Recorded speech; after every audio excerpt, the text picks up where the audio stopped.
Alright, I just wanted to do a quick video here about color filling your Glock magazine, or whatever brand you so choose. Seen a couple of videos on it, seen several discussions on it on threads, discussion boards, and what I decided to go with was enamel paint, because the one and only video that I could find of a gunsmith doing that, that's what he used. I see other videos with crayons, with grease pencils, with whiteout. Don't know if those work, or how well they work, or how long they last.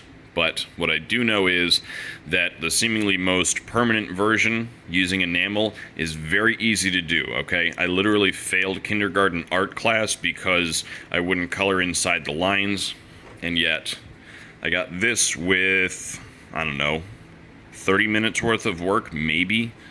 The longest part was the 9 hours waiting for the paint to set up. So, step one, rubbing alcohol. Get the highest concentration that you can. You use that to clean off your surfaces ahead of time. Most gun oils, especially rem oil or stuff like that, will dissolve enamel paint. So you want to make sure that you get that stuff off. Clean it up with rubbing alcohol. Have a spray bottle on hand of just regular water, in case your cat decides to screw with you while you're working on this.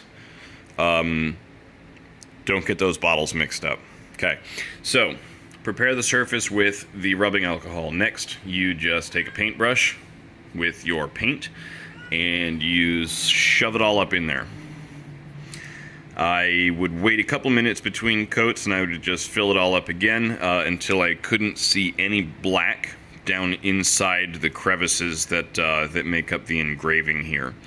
Like that Glock logo down at the bottom, or the word Austria rather. Probably could have used another layer, but it's not like there's no point of turning back. I can go back and fill it in again if I need to. So after that, you let it set up. The can, it says 24 hours to cure. It says dry to the touch in 5 to 9 hours. Obviously, that depends on temperature and humidity. I let it set for 9 hours. I hit it with the Rust-Oleum, or I hit it with the mineral oil, and we were good to go. So, all I could find, this is the only type of enamel that I could find at Walmart at midnight last night, when I decided randomly that I was going to do this, which is fine. I like Rust-Oleum. I've never had a problem with any of their products. There was, however, a lot of stuff in the arts and craft area that actually had the word enamel in their brand name that was actually acrylic. Acrylic is water-based. I don't know if that makes a difference. I don't know if you need a different kind of solvent.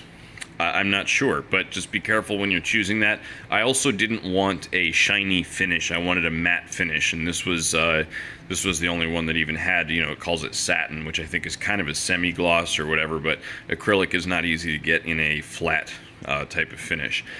First video I ever saw said to use a razor blade to scrape all this excess off, you know, before you hit it with the mineral oil, because that'll somehow make it easier. Not true. I spent like 5 or 6 minutes trying to scrape the excess off of just around the little Glock thing, and then I got frustrated. Like I said, failed art class. Grabbed the mineral spirit, scrubbed it up, and less than 2 minutes later it was done. So skip the razor blade, and there you go.